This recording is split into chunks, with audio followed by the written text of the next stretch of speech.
तुम मेरे छोटे भाई हो, इसलिए मैं बार बार माफ़ कर देता हूँ। तू हर जगह मेरा मजाक उड़ाता है, क्यों उड़ाता है? तू मेरे सौतेला भाई है। मैं कभी तो सौतेला समझा नहीं, लेकिन तू मुझे क्यों सौतेला समझता है और हर जगह मजाक उड़ाता है? क्यों उड़ाता है मजाक? जितनी संपत्ति है उन संपत्ति में आधी हमारी है और आधी तुम्हारी। ज़्यादा बात न करते हुए अब तुम बांटने की तैयारी करो। आधा मुझे दो, मैं अपनी माँ के साथ रहूँगा और पिताजी रहेंगे। आधा तुम ले लो। समझ में आया कि नहीं? अरे हम दोनों आदमी भाई हैं, आपस में लड़ेंगे तो और लोग फ़ायदा उठाएंगे, और मिल के रहेंगे तो ठीक रहेंगे। लेकिन तुम्हारी जैसी मर्जी हो वैसा करो, मेरे तरफ से किसी बात का अफसोस नहीं रहेगा। आखिर तुम मेरे छोटे भाई हो। छोटा भाई करके सहानुभूति जताने की कोशिश मत कीजिए। मुझे आधी संपत्ति चाहिए, आधी आप लेकर आइए, उसे कोई मतलब नहीं है। मैं अकेले रहूँगा और आप अकेले रहिए, एक साथ नहीं रह सकते।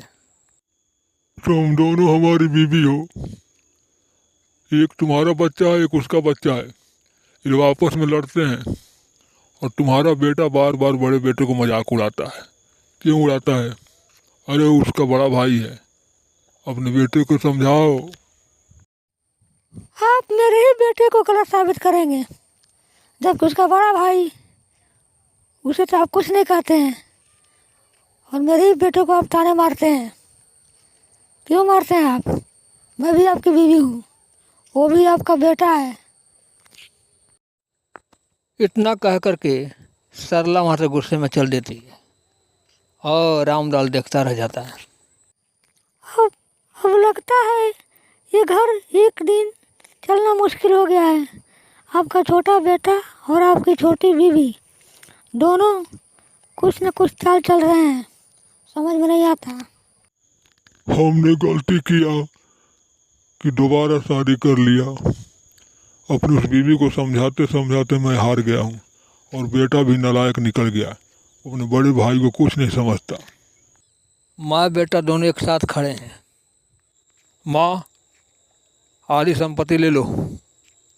मैं उस बड़े भाई को बड़ा भाई नहीं मानता, ना उस बड़ी माँ को माँ मानता हूँ।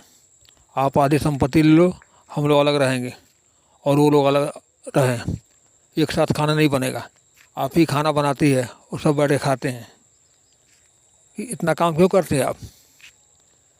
उसको भी तो करना चाहिए, बड़ी माँ को, लेकिन वो नहीं करती है, बैठी रहती है। और बड़ा भाई घूम के आता है, खा लेता है। अलग हो जाइए। बेटा, हमारे दिमाग में एक षड्यंत्र चल रहा है। मैं चाहती हूँ कि पूरी संपत्ति हमारी हो जाए। कुछ ऐसी व्यवस्था बनाया जाए कि सब के सब मारे जाएं और सारी संपत्ति पर तुम काबिल हो जाए। मेरा यही प्लान है। वो कैसे मरेंगे ये सोचने दो। समझ गए बेटा? कोई भी काम करना माँ तो सोच समझ के। मैं भी चाहता हूँ कि पूरी संपत्ति का मालिक मैं बन जाऊँ और तू मेरी माँ, तेरे नाम से सारी संपत्ति हो जाएगी। अगर तेरा पति मर जाए, वो बड़ा भाई मर जाए और बड़ी माँ मर जाए तो सब पे कब्जा हमारा हो जाएगा। कुछ ऐसा प्लान बनाओ माँ। तू देखता जा बेटे, मैं कौन सा चाल चलती हूँ कि सांप भी मर जाए और लाठी भी नहीं टूटेगा। मैं कुछ ऐसा इंतजाम करती हूँ, तुम बेफिक्र रहो। भैया, संपत्ति तो बट गई, आधा तुम्हारा हो गया, आधा हमारा। हमारा तुम्हारा रिश्ता भी ख़त्म हो गया। मैं न तुम्हारा छोटा भाई हूँ और ना तुम मेरे बड़े भाई हो। आराम से आप रहिए, आराम से मैं रहूँगा। समझ में आ गया ना? अलग हो जाने से रिश्ते ख़त्म नहीं हो जाते। भले अलग रहो तुम, ठीक है, लेकिन कम से कम मिल के तो रहो। जो चाहते थे तुम, संपत्ति बट गया, लेकिन अलग होने का मतलब ये नहीं है कि रिश्ता नाता सारा ख़त्म हो जाए। और मिल के रहेंगे तो कभी फ़ायदे में रहेंगे। अलग रहेंगे तो हमेशा नुकसान ही होगा। हमें आपसे बात ही नहीं करना है तो मिल के रहने का कोई सवाल ही नहीं उठता। आप अपना रहिए, मैं अपना रहूँगा, और आइंदा कोई बात करने की कोशिश मत कीजिएगा। अरे भाई, मैं तुम्हारा बड़ा भाई हूँ, इतना नफरत क्यों करते हो? क्या बिगाड़ा है मैंने और मेरी माँ ने जो तुम इतना नफरत करते हो? क्यों करते हो? नफरत मुझे करना चाहिए तो मैं नहीं करता। छोटी माँ, आप इतना नाराज़ क्यों हैं हमसे, और हमारी माँ से क्यों नाराज़ आप? और नाराज़ तो हमें होना चाहिए कि मेरी माँ के रहते हुए आपसे शादी किया पापा ने। मैं क्यों नाराज हूँ? क्या बताऊँ मैं तुमसे? संपत्ति बढ़ गई, आधे में तुम आधे में मैं। बातचीत करने का कोई सवाल नहीं है। अलग अलग रहेंगे, ठीक रहेंगे, वरना कल मेरा बेटा तुम लड़ाइयाँ करोगे। इससे बढ़िया अलग अलग रहे, और अलग रहने में ही भलाई है। समझ गए आप? जैसी मर्जी आपकी माँ, मैं तो आपको माँ भी मानता हूँ और उसे छोटा भाई मानता हूँ, लेकिन आप दोनों कुछ नहीं मानते, ना कुछ समझते हैं। माँ, छोटी माँ और छोटे भाई का रवैया बदल चुका है। संपत्ति बट गया, वो अलग रहते हैं, हम भी अलग, लेकिन व्यवहार तो नहीं ख़त्म होना चाहिए ना। आखिर वो मेरी माँ है, छोटी माँ है, वो मेरा भाई है, लेकिन दोनों बात करना ही नहीं चाहते। मिलने पर उल्टा सीधा बोलते हैं। इतनी नफरत हो गई है उन्हें। अरे नफरत तो हम लोगों को होना चाहिए, लेकिन हमारे पास नफरत करने कुछ नहीं बचा, हमने नफरत किया भी नहीं। जिस दिन बुद्धि आ जाएगी वो खुद मिल जाएगा, खुद मिल जाएंगे सब। कब तक नफरत करेंगे? आखिर हम लोग सब एक ही खून के हैं। तुम और वो दोनों अलग अलग खून का थोड़े हो, दोनों भाई हो। आज नहीं तो कल मिल जाओगे, टेंशन मत लो। वो राजेश आ रहा है, उसी का भाई हमें जेल में भिजवाया था। राजेश उसका सौतेला भाई है। चलो इसी साले को मार के फेंक दें। आखिर हमने जेल में 6 महीना सज़ा काट के आया हूँ। उसी का भाई है ये, जान से मार देते हैं। मौका अच्छा है, मार के फेंक दो। आखिर वो तुम्हें जेल में भिजवाया था। आखिर राम सिंह तुझे जेल में भिजवाया था, और ये राम सिंह का सौतेला भाई है। इसे मार के फेंक दो, बदला चुक जाएगा। तीनों चल देते हैं राजेश को पकड़ने के लिए, क्योंकि राजेश आ रहा था, और ये तीनों हथियार लेकर चल देते हैं। तीनों के तीनों गुस्से में हैं और पीछा करने लगते हैं राजेश को। तो राम सिंह का भाई है ना? राम सिंह मुझे जेल भिजवाया था एक मामले में, उसी का तू सौतेला भाई है। तुझे मार देंगे और कल राम सिंह मिलेगा, उसे भी मार देंगे। हमारा बदला पूरा हो जाएगा। आज तू बच नहीं सकता, समझ गया बचवा? तभी राजेश एक तरफ भागना शुरू कर देता है।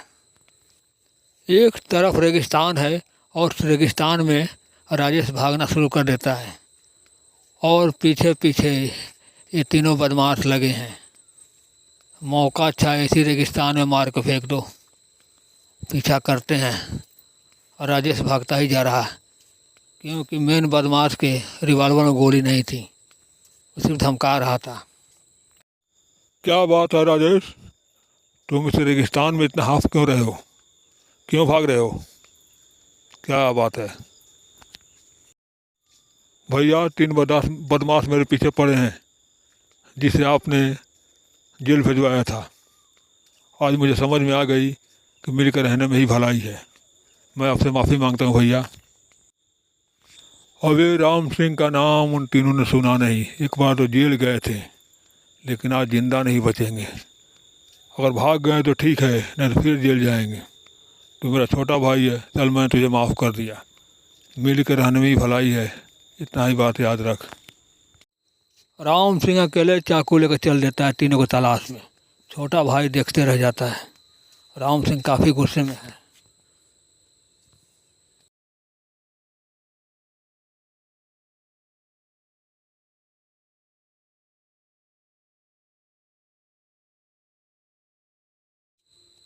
चल भाग, वो राम सिंह आ रहा है, वो जान से मार देगा, बहुत खतरनाक आदमी है। भाग भाग जल्दी, नहीं तो उसके हाथ लग गए तो हम तीनों को कचूमर निकाल देगा, फिर बाद में कोई देखा जाएगा। पहले जान बचा और भाग, भाग यहाँ से। तीनों भागना शुरू कर देते हैं। राम सिंह पीछे लगा है, लेकिन तीनों भागते भागते आगे निकल जाते हैं और चले जाते हैं। चल राजेश, मैंने तुम्हें माफ़ किया, एक साथ रहने में भलाई है। और तुम्हारे ऊपर आफत आई, कल मेरे ऊपर भी आ सकती है। एक साथ रहेंगे तो झेल लेंगे, परिवार को मिला कर रखो। भैया मुझे माफ़ कर दो, मैं बार बार आपको नीचा दिखाने की कोशिश किया, आज मैं मुझे खुद शर्मिंदा आ रही है। अगर आप नहीं होते तो आज मैं ख़त्म हो जाता, मारा जाता। भाई भाई होता है, बड़ा भाई है। मुझे माफ़ कीजिए भैया, और चलिए घर चलते हैं।